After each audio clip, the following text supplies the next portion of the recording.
aholku batzuk emango dizkizut, oporretara zoazenean zure etxea seguruago egon dadin. Kontuz kanpoko elementuekin.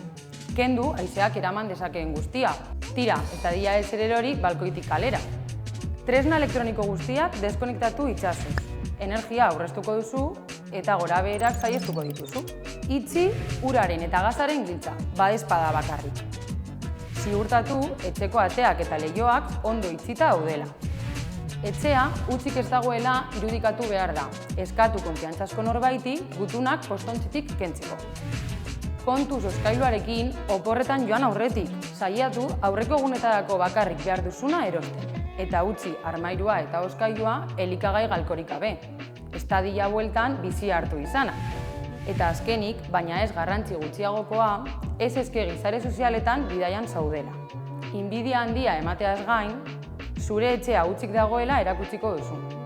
Unetxo batez, ahaztu sare sozialak eta gozatu unea. Informazio gehiago puntxabak.es webgune.